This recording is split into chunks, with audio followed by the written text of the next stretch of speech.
는 대한민국 전체가 휴가철로 들썩들썩할 것입니다. 여러분들은 산을 좋아하십니까? 바다를 좋아하십니까? 저는 개인적으로 바다를 참 좋아합니다. 바다를 참 좋아해요. 바다를 이렇게 들어가면 내가 구경하지 못했던 하나님의 창조의 세계를 보게 되고요. 물고기도 많이 보고 이 보는 게 너무 좋아요. 그래서 저는 바다를 참 좋아합니다. 이 좋은 날씨, 좋은 일기 주신 하나님의 환경도 한번 돌아보시는 시간이 되시고, 이 무더운 날 밖으로도 산으로도 한번 가셔서 이 좋은 환경을, 좋은 시간을 가지시는 여러분들 되기를 축복합니다. 자, 오늘 말씀은 요한일서 4장 7절에서 16절 말씀으로 제목은 하나님은 사랑이시다 라고 제가 전해보시다. 우리 다 같이 한번 합독해 볼까요? 하나님은 사랑이시다. 시작. 하나님은 사랑이시다. 네, 아멘. 하나님은 사랑이시다. 네, 말은 하나님은 사랑이시다, 사랑하시다 했는데 왜 하나님이 사랑이신가를 오늘 제가 여러분들에게 알려주려고 합니다. 오늘 말씀만 잘 듣고 가시면 여러분들이 이렇게 풀어졌던 신앙이 다시 한번 꼭 쬐는 큰 귀한 시간이 될 줄 믿습니다. 예수를 믿고 하나님의 자녀가 되었고 또 성령의 인도를 따라 살아가는 사람이 되었으면 이제는 하나님의 말씀을 따라서 따라가는 삶을 순종하게 되는데, 그 말씀대로 순종하는 삶을 살아가게 되면 서로 사랑하게 됩니다.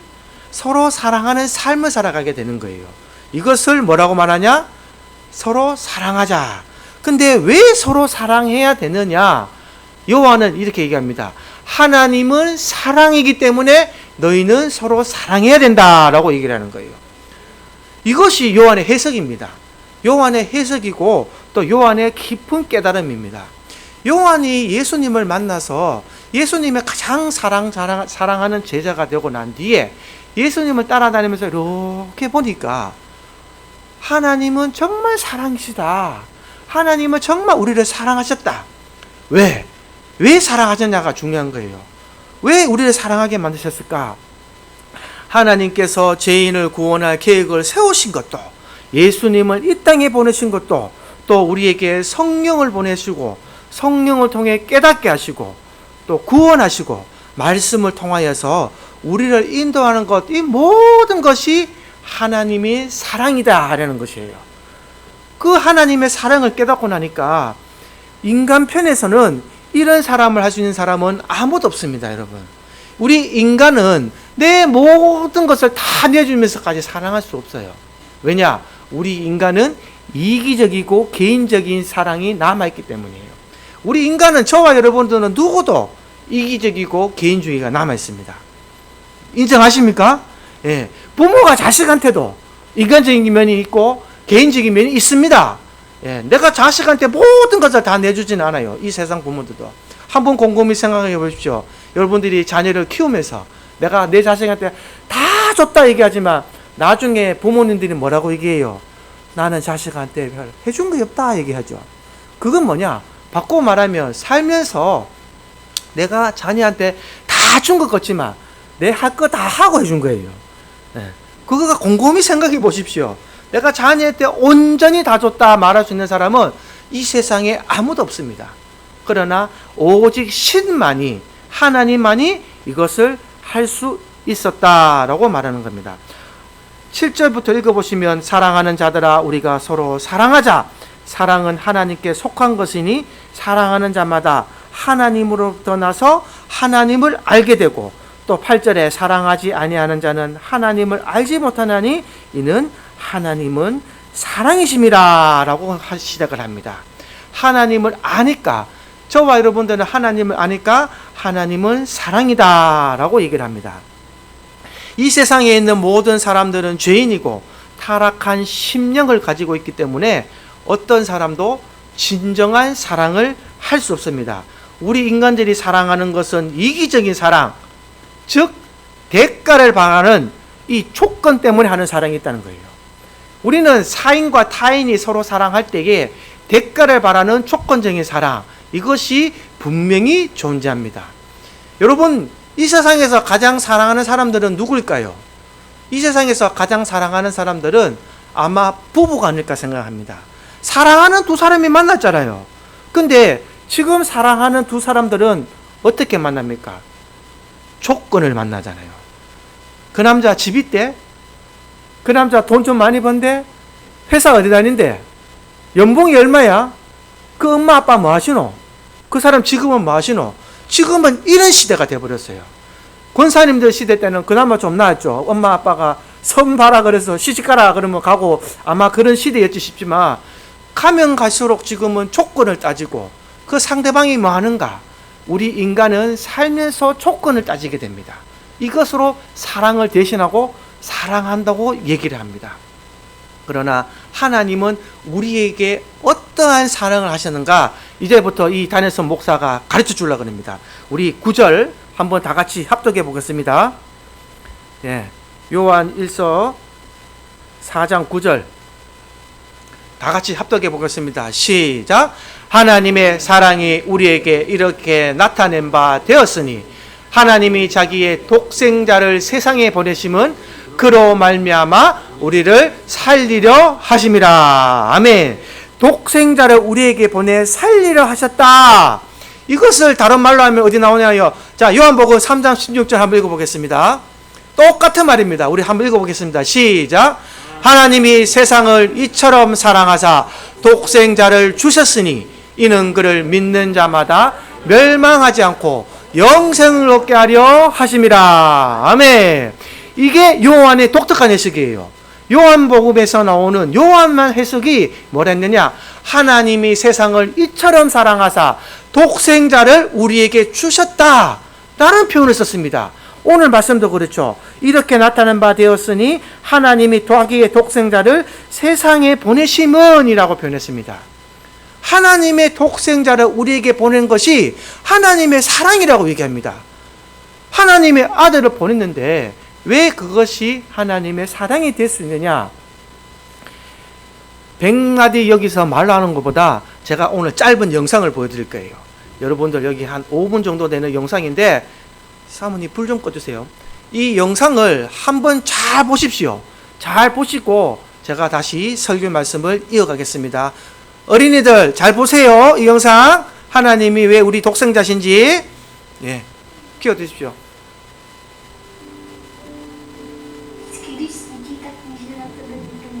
소리 약간 크게 해주세요.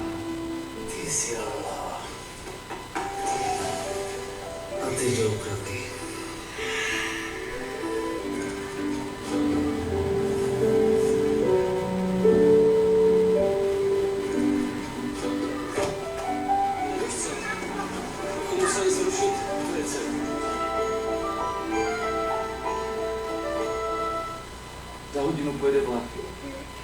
Za 30 minut později přijdu a budeme nahovovat za první pouštěčku pak. Položíme, no mostem, položíme most, jo? Jo! 30 minut sedět, nikam neběhat.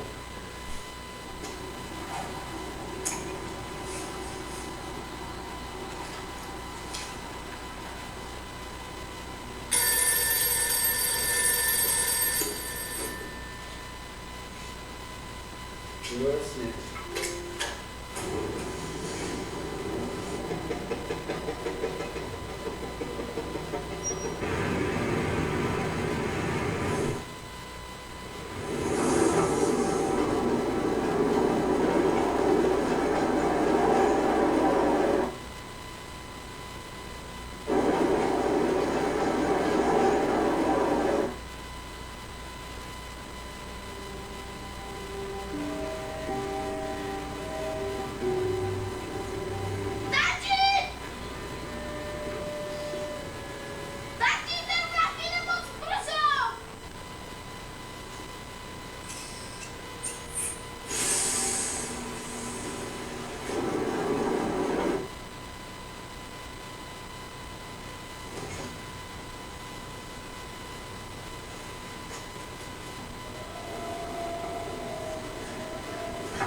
라디오!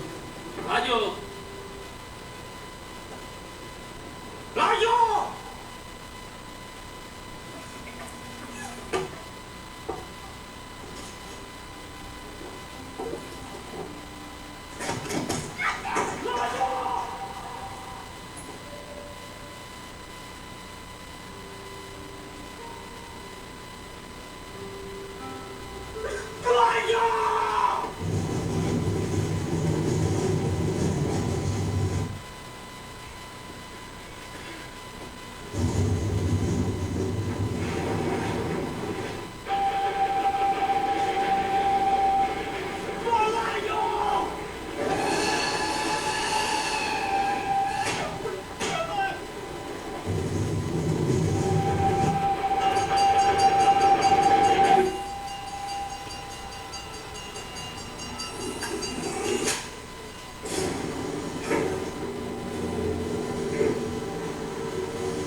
Transport van een nieuw beautiful for you.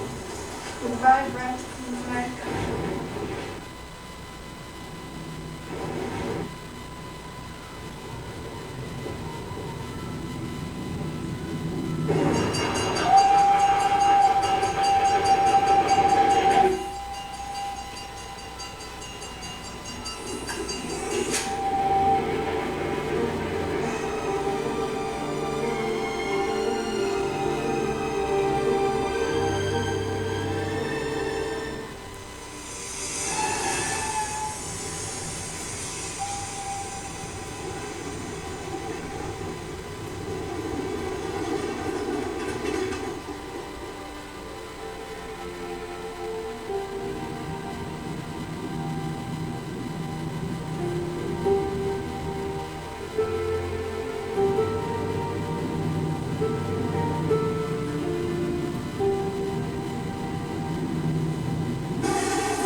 아멘. 잘 보셨습니까? 이 영상을 보면 제가 몇 년 전에 봤던 영상인데 이번에 제가 이거를 예화를 말로 설명하려고 하는 것보다 한번 보시는 게 훨씬 더 일이 되지 않을까 싶어서 제가 찾아보니까 나왔어요. 이 하나님께서 우리에게 독생자를 주신 그 독생자를 희생함으로써 우리가 구원을 얻었다는 것을 믿으시기 바랍니다. 이것이 기독교의 진리입니다. 이게 기독교의 원리고 기독교가 말하는 하나님의 사랑입니다. 내 자녀를, 내 독생자를 희생하면서까지 아무 죄와 사함에 빠져있는 여러분들을 구원하신 그 하나님의 사랑, 그 사랑을 우리가 감히 사랑이라 할 수 있겠냐 이 말이에요. 아까 마에게 빠졌던 그 사람을 봤을 때에 하나님의 절규했던 모습을 기억하십시오. 여러분들이 세상죄에 빠져 있다면 하나님은 하늘에서 여러분들을 보며 울고 부시고 있습니다. 그러나 다시 새 삶을 얻고 그 아이를 얻고 나갔던 모습을 봤을 때에 하나님의 마지막으로 기뻐하셨던 모습, 그 기뻐하셨던 모습을 오늘 상상합시다. 할렐루야. 하나님은 지금 이곳에서 여러분들이 예배를 드리시는 모습을 기뻐하실 줄 믿습니다. 그 어떤 말보다도 하나님의 사랑을 설명할 수 없습니다. 그래서 요한이 이렇게 얘기한 거예요. 독생자를 우리에게 보내신 그 사랑, 그것이 하나님의 사랑이시다. 우리 인간은 감히 흉내낼 수 없는, 우리가 타인을 위해서, 누구를 위해서 내 목숨 바쳐 내 자식을 나와 아무 상관없는 저런 사람들을 위해서 바칠 수 있겠냐 이 말입니다. 이 영상을 보시면서 오늘 깊게 내리에 박으셔서 여러분들은 꼭 구원의 기쁨을 가지고 구원의 기쁨을 회복하시기를 주님의 이름으로 축원드립니다. 이 구원의 기쁨이 있어야 돼요. 그 생명의 값으로 우리를 사셨다는 거예요. 그 생명의 빚값으로. 그래서 이제는 우리가 세상에 돌아갈 수 없고 하나님이 기뻐하시는 일만 할 수밖에 없다. 하나님을 위해서 내가 드리는 것이 내 삶과 내 시간과 내 모든 물질과 내 목숨까지도 무엇이 아까울 수 있겠냐 이 말입니다. 그분을 위해서라면 우리 한번 다 한번 드려봅시다. 제대로 한번 드려봅시다. 그래서 넘치는 하나님의 사랑을 날마다 받고 가시는 여러분들 되기를 주님의 이름으로 축원드립니다. 두 번째 말씀은요, 하나님이 우리를 사랑하셨다는 말씀입니다. 자, 여기 영상을 보셔서 아시겠지만 내가 하나님을 사랑한 것이 아니라 하나님이 우리를 사랑하시단 말이 중요한 말씀입니다. 10절 11절 우리 한번 다 같이 읽어보겠습니다. 시작. 사랑은 여기 있으니 우리가 하나님을 사랑한 것이 아니요 하나님이 우리를 사랑하사 우리 죄를 속하기 위하여 화목제물로 그 아들을 보내셨습니다. 11절요. 사랑하는 자들아 하나님이 이같이 우리를 사랑하셨은즉 우리도 서로 사랑하는 것이 마땅하도다. 아멘. 하나님이 우리를 사랑하셨는데 조금 어려운 얘기입니다. 우리가 예수를 믿고 다른 사람을 사랑하는 것은 내가 사랑하는 것이 아니라 내 속에 있는 하나님의 영이 다른 사람을 사랑하는 것이다. 이렇게 해석하는 것이 더 정확한 해석입니다.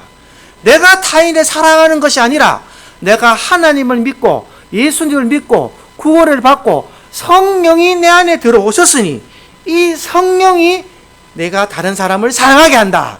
할렐루야. 이렇게 해석하는 것이 가장 정확한 해석이다라는 거예요. 그래서 나는 어떤 사람을 막 미워해요. 저 사람이 되게 미워요. 근데 하루 지나면은 아유 그래도 오죽하면 그랬겠나. 좀 내가 저 사람을 좀 용서해야 안 되겠나. 이 마음을 내 생각입니까? 내 속에 계신 성령이 주시는 생각입니까? 성령님이 주시는 생각이란 말이에요. 그래서 여러분들이 하잖아. 아무도 잘난 사람이 있다 없다. 없습니다. 하나님 앞에서는 다 죄인이에요. 잘난 사람 아무도 없습니다. 하나님이 우리를 먼저 사랑하시고 우리를 구원하시고 우리 속에 영을 집어넣으시고 내가 너희를 사랑했으니 너희도 이제 서로 좀 사랑 좀 하고 살아. 이러면서 영을 자꾸 가르쳐 주시면서 찔러 주시는 거예요. 그래서 내가 타인을 사랑하는 것이 아니라 내 속에 있는 하나님의 영이 내가 타인을 사랑하게 하신다.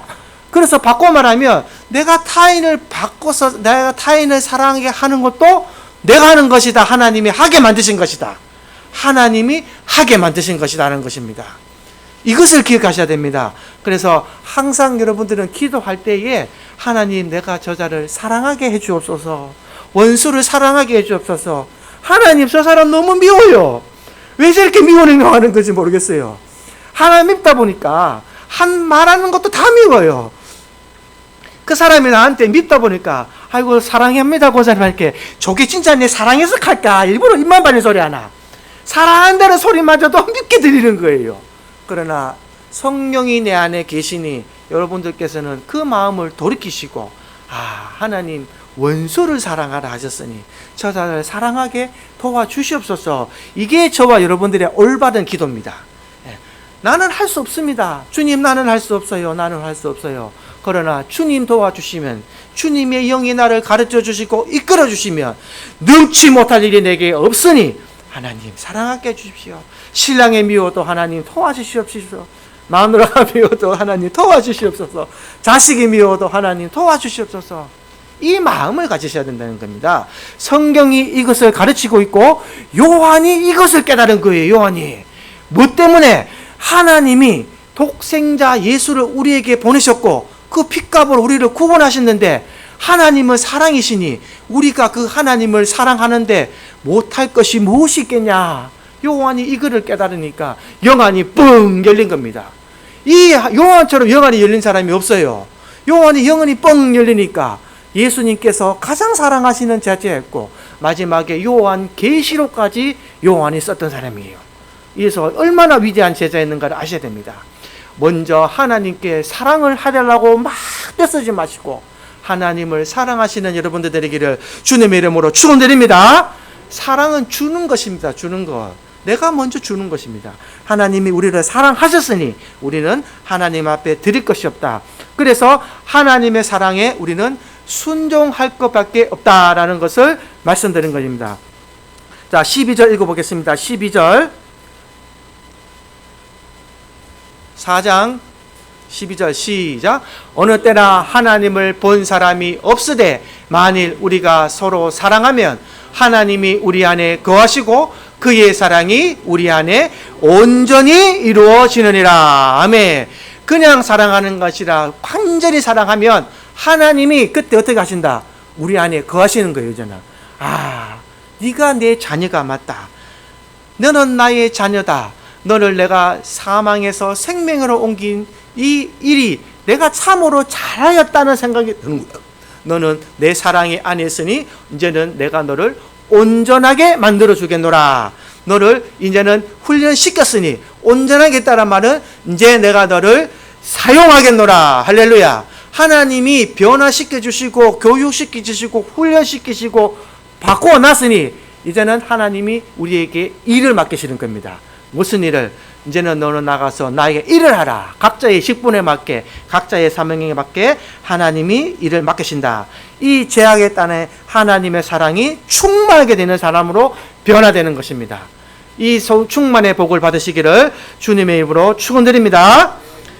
자, 하나님께서 독생자를 보내 우리를 만나신 구원의 기쁨을 받으셨고 그 다음에 하나님이 우리에게 사랑하신 것을 기억하신다면 이제는 저와 여러분들이 할 일은 딱 하나가 있습니다. 따라해 봅니다. 예수를 하나님의 아들이라 시인하여야 한다. 할렐루야. 머릿속으로 생각하는 것이 아니고 가슴속으로만 담고 있는 것이고 머릿속으로 생각한 것을 여러분의 입술로 통하여서 시인을 해야 됩니다. 15절 16절 한번 읽어보겠습니다. 시작. 누구든지 예수를 하나님의 아들이라 시인하면 하나님의 안에 거하시고 그도 하나님 안에 거하시느니라. 하나님이 우리를 사랑을 하시는 사랑을 우리가 알고 믿었느니 하나님은 사랑이시라. 사랑 안에 거하는 자는 하나님 안에 거하고 하나님도 그의 안에 거하시느니라. 아멘. 15절 한번 더 띄워주세요. 누구든지 예수를 하나님의 아들이라 시인하면이라고 그치셨죠. 누구든지 예수를 하나님의 아들이라 시인을 해야 바꾸어 말하면 이렇게 읽어야 됩니다. 누구든지 예수를 하나님의 아들이라 시인을 하여야 하나님이 그의 안에 거하시고 그도 하나님 안에 거하시느니라. 맞습니까? 아멘입니까? 여러분들이 시인을 하지 않으면 하나님께서 그 안에 거하지도 않으시고 하나님도 여러분 안에 거하시지 않는다라는 말씀이에요.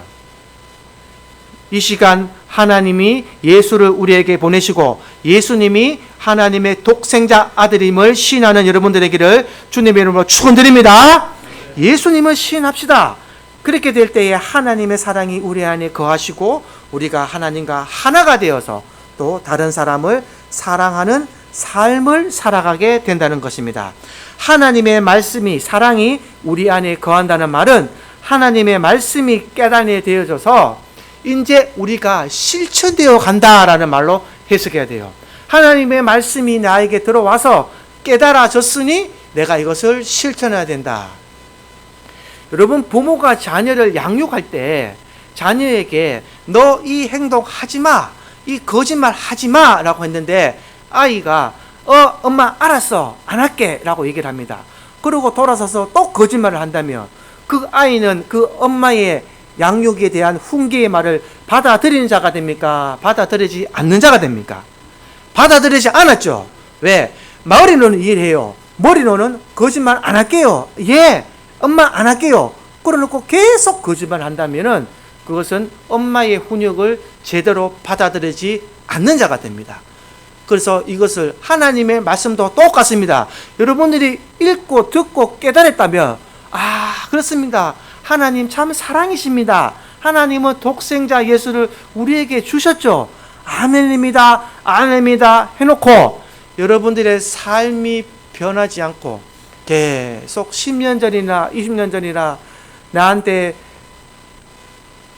조금만 기분 나쁘면 하면은 팍 쏘고 네가 나를 뭘로 보고 있다 이 말하고 있어. 내가 어떤 사람인 줄 알아? 내가 땅이 몇만 평이 있는데 이것들이 내가 옛날에 대기업 다닌 사람이야. 내가 어떤 사람인 줄 알아? 내가 너희들한테 무시당할 사람인 줄 알아? 이런 마음이 팍 쏘아 나간다면 하나님 말씀이 여러분들한테 아무 소용이 없습니다.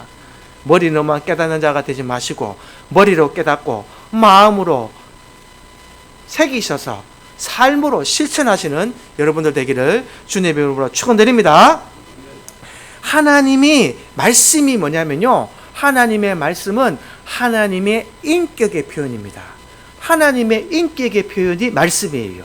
이 인격의 말씀의 표현이 깨달아지면 하나님의 사랑이 우리 안에 거하고 하나님이 나와 다른 사람을 사랑하게 하는 것을 가질 수 있는 사랑으로 변하게 되는 것입니다. 이것이 우리의 신앙입니다. 4장의 끝에 가시면 이렇게 마무리를 합니다. 우리 4장 20절, 21절 우리 한번 다 같이 합독해 보겠습니다. 예, 한번 읽어보겠습니다. 시작.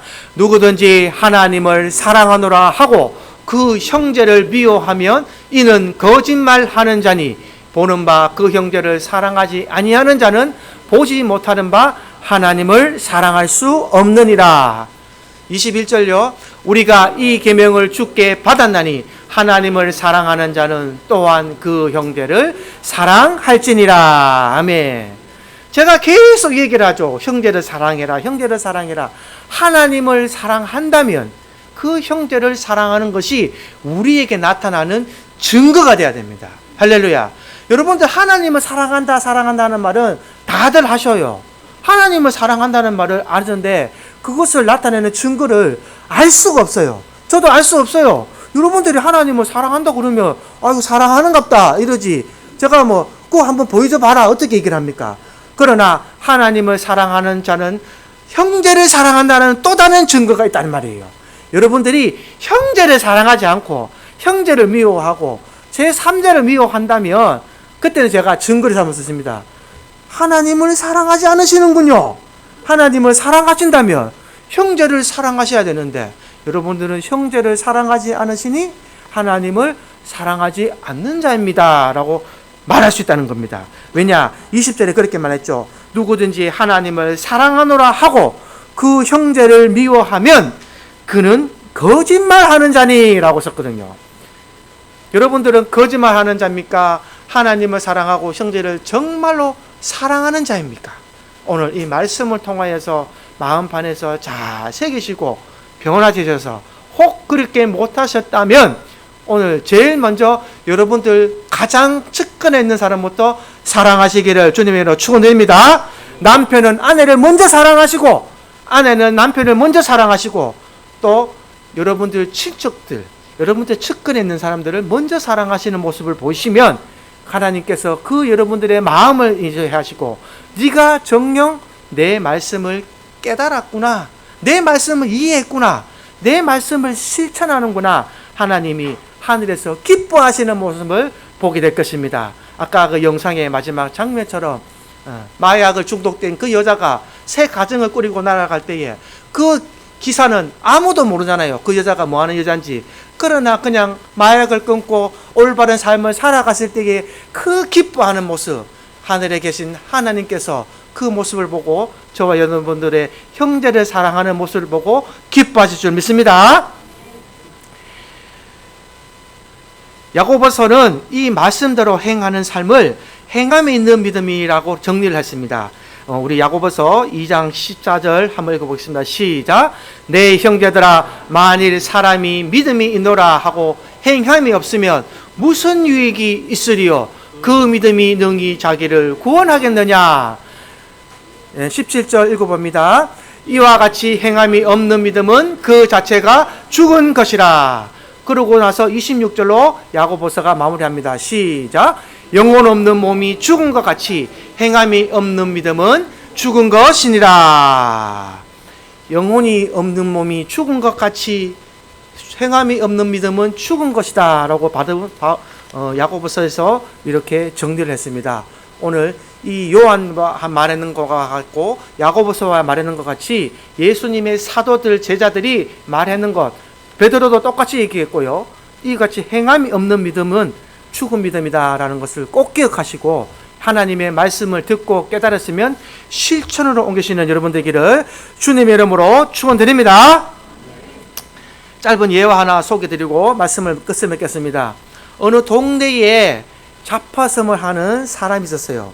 그 사람이 장사를 이렇게 막 잡화를 팔면서 만물상을 하는데 이런 소문을 냅니다.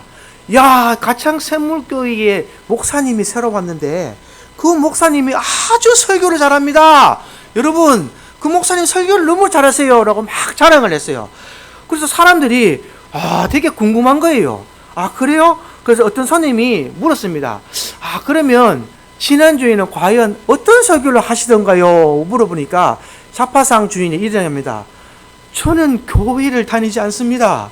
그 사람 설교를, 그 목사님 설교를 들어본 적이 한 번도 없습니다 라고 얘기한 거예요.